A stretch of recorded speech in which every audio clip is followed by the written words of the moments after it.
You're listening to the Holistic Spaces podcast brought to you by Mindful Design Feng Shui School. Episode 199, 5 Ways to Work with the Earth Element. Welcome to episode 199 of the Holistic Spaces podcast, where we hope to inspire, educate, and empower you to create your own holistic spaces that nurture and resonate with you. Angie Cho and Laura Morris are the founders of the Mindful Design Feng Shui School. We teach Feng Shui online at mindfuldesignschool.com. Check us out. Be sure to sign up for our mailing list. We have free special workshops and opportunities for our newsletter subscribers only.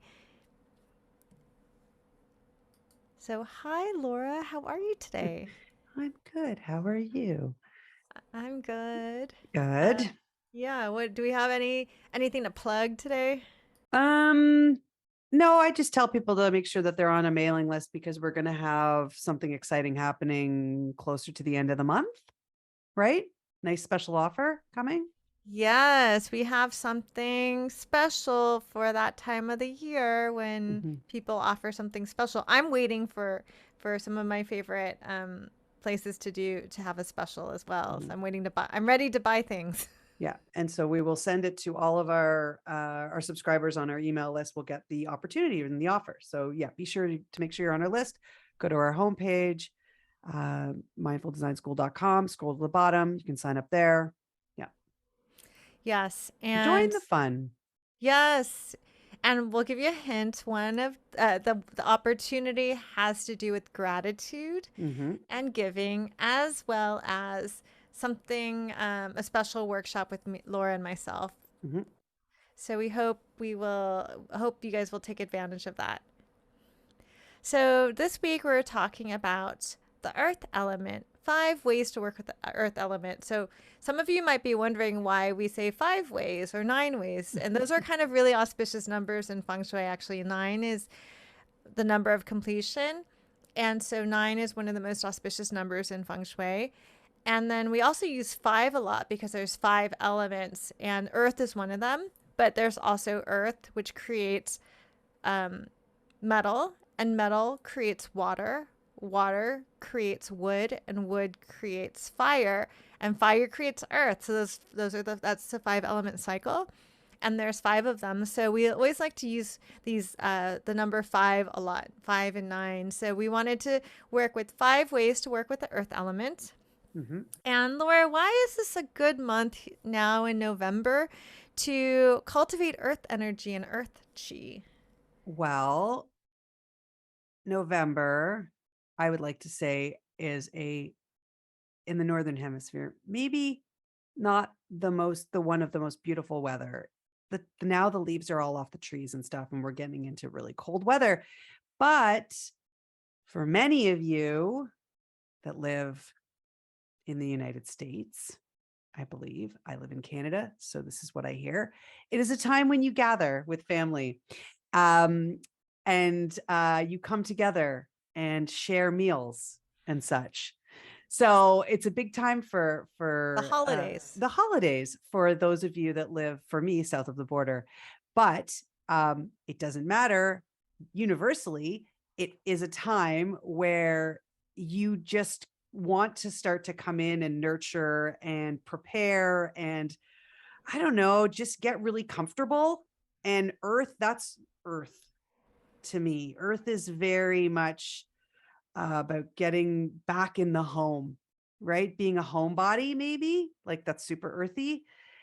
And even if you look at the way the cycles of nature go when we look at the Chinese calendar, when you look at the cycles of yin and yang, and in that we bring in the 5 elements and how they work seasonally, November kind of falls in this in between time, right? It's not really fall, it's not really winter. It's like late autumn, late fall. And that actually is an earth time because earth is an element that creates boundaries. So earth occupies a lot of those in between times because earth is that boundary. So for us, we thought it would be a good time to talk about earth chi, why we kind of feel this way, that we want to get comfy and cozy. And that's all very earthy Yeah. feelings. Yes, and I was just up in upstate New York, which is similar climate to where you are, Laura. Hmm. And even the colors are starting to turn more earthy, right? Hmm. Like browns and earthy colors and some yellows and the really earthy oranges. So it's a kind of a, and there's some fire in there too, right? The reds of the trees, but those are really now turning to brown. So Hmm. it's also Things we are see kind it of in our going back into the earth. going back into earth, yeah, turning Mm. into mulch, and so so it just feels like a earthy time as well. Hmm. So let's talk about what is earth energy or earth chi. Well, you mentioned that it's one of the five elements, and earth, you can think about earth in many different ways. Because it's the five element, it's part of a larger Taoist system of the five elements, which crosses, many different modalities within the arts, the Chinese arts, everything from Qigong to acupuncture to Chinese medicine. So it is one of those five elements, and they all are quite connected and interrelated. But Earth itself has almost a person, like each of these elements has a personality. Let's just talk about it like that. So there's the energy that it characterizes it. So for Earth, it's quite stable. Earth doesn't move a whole lot. It's pretty stable. It's obviously grounded. It is foundational. And when you think about the qualities of Earth chi, and that why it's so, we want to cultivate it so much is because of that nurturing quality to it, that grounding quality. And these are all things, the mother earth, think about, you know where what we're like when we go home to see your mom, or if you're a mom, or if you go to someone that's mom like for you. You go to their house and they're just, they feed you, they take care of you. That's a very earthy energy. And we can, and this time of year, and also because of what's going on for many of us, we're moving into a time when we're moving into the house but also spending more time with our family. It really works well with that. It's time for us to come share a meal. you know a person that has a lot of earth chi, like a lot of earth chi, when you go to their house and show up, the first thing they'll say is, have you eaten? Do you want to eat something? Come in and have something to eat. So, Like the these Italian mother or the that's Jewish right. mother, Yeah, right? exactly, that earthy earth mother energy of just like nurturing and feeding. And so, because each of these elements, we see them in nature, we see them in the way we look at the world. They have colors, they have shapes associated with them, but people also have that kind of quality, and they show, and they exhibit those same kind of energies. Yeah, and I also think that it's advantageous to look at this earth element because different times of the year support different energies, and right now it is supportive, like Laura was talking about, to move inward, to stabilize, to get cozy, to get all your like get all your tools together, your food stuff together. You would traditionally make sure that you had enough to nurture and support you through the long winter months. So this is really a good time to kind of get fortified Mhm. to support yourself during the longer cold yin months that are coming soon. Exactly. So we're back to the five again. Hmm. And five is actually a very earthy, stable number as well. Five ways to start to work and cultivate the earth element in your home through your Hmm. feng shui. So Laura put together a beautiful 5-item list. Do you want you? I can go. We'll Which toggle. I I'll go. like barely, I wrote like 3 words for each thing. So we've got to it's okay. We can do this. But that's But enough. yeah, it's enough for us. Okay. So point one, do you want to do point Yeah, I'll one? start. I'll do the Okay. odd and you do the even. Okay. Sounds good. Okay. So, one way, number one way to work with the earth element is to work in the center of your home. So, if you are familiar with the Feng Shui Bagua map, the Feng Shui Bagua is a mandala that we overlay on our floor plans, and we use this in Feng Shui. And so, the center, which is not actually a gua or an area, but it's the center around, and there's 8 sectors that array out and radiate out from the center area. The center is where all of them come together, and this area we call in BTB feng shui, we call it the Tai Chi, and this is the center of your home. So we also really want you to not get caught up with this idea of, oh no, I have no idea how to lay this map on my house, and I have no idea how to lay the bagua on my home, and I'm confused and I don't know where the center is. If you have an odd shaped home and you're not working with a consultant who could tell you, we would advise that you just keep it simple. So when we say work in the center of your home, what comes up for you? Like, where do you feel is your center of the home? Because that's the best way we can advise you if we're not like literally looking at your floor plan, your individual floor plan, but like work with where it feels like is your, either feels like the physical center of your home, or you gravitate towards the center of your home. But if you are one of our students or one of our grads, or you work with someone, or you've studied feng shui more deep, you would know where the Tai Chi or the center of your bagua is. So that's what we're talking about. So work in the center of your home. And it can be as simple as taking the time to deep clean that area of your home and just seeing what's there, gathering what's necessary.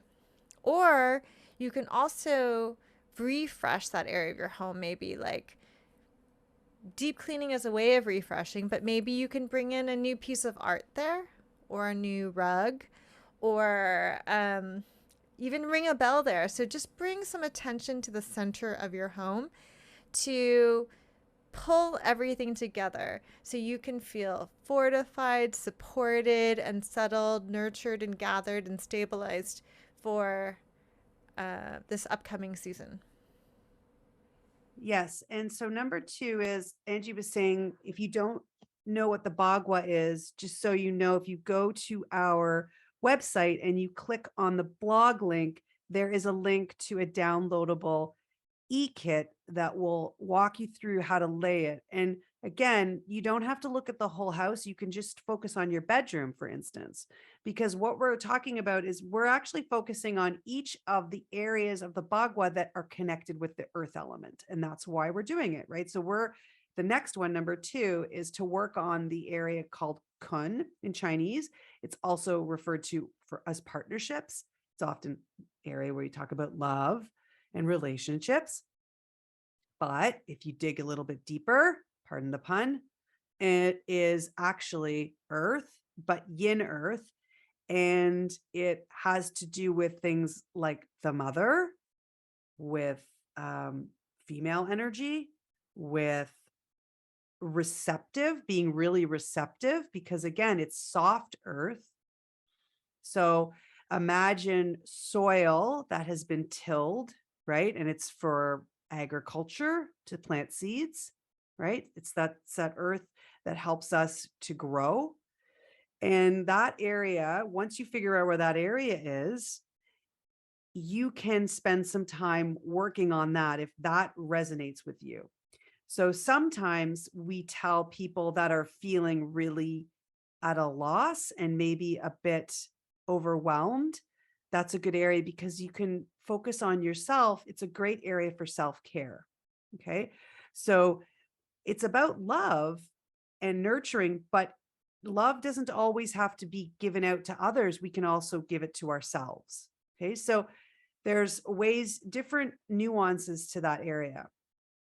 And you can work on it in a really traditional way, feng shui traditional, which is adding the color of that area. And again, that download that we have actually goes into that, but the color associated with that is pink. And for me, when I want to work on that area, I like to light a candle, and I actually like flameless candles, or I mean, if I'm lighting a candle, uh, I do have those pillar candles, that the really cool ones and stuff, but you got to watch those. Um, but flameless candles are amazing. And I'd actually add those in a grouping. Yeah, you could add a pair or whatever, because that's traditionally Feng Shui 101. But I like adding a grouping and really creating some warmth in there, because again, how these five elements work is as fire creates earth as well. So there's this whole, nurturing and warming of that area. But even just like Angie said, like, clean it out. If you're like, oh, I can't be bothered to go do this and that, what are you inspired to do in that area? Go and walk into that area and see what is there. Okay. Because we're cultivating earth, we're cultivating the awareness of these elements and how they impact us. Just see what's happening there. Is it somewhere where you've got something discarded that needs to be cleared out? So, but go and have a look. So the third way to work with earth element in your home is to work on your skills and your self-knowledge, which is actually related to another Bagua area called Gun, which is sometimes also called knowledge, but it's self-knowledge, self-cultivation, your skillfulness. And in this case, since we talked about working in your center of your home and maybe Kun position, I'm going to suggest that we work on Gun, which is an earth element, like it's like the mountain. So it's very stable, hard earth. Working with it not in a location in your home, but with what it represents. So one way that you can look at this is that this Gun could represent knowledge, like books. So a few ways that you can look at the books in your home is, one, to see if there's like some really like some books and some knowledge, some self-cultivation that you really want to work on in the next few months. And make a point to gather that around you, gather that knowledge around you to cultivate yourself. And the winter is a great time to invest in this, especially over the holidays when you have a little bit more time off, right? So how can, or maybe you're traveling and you have downtime to read or listen to a Zoom class, whatever it is.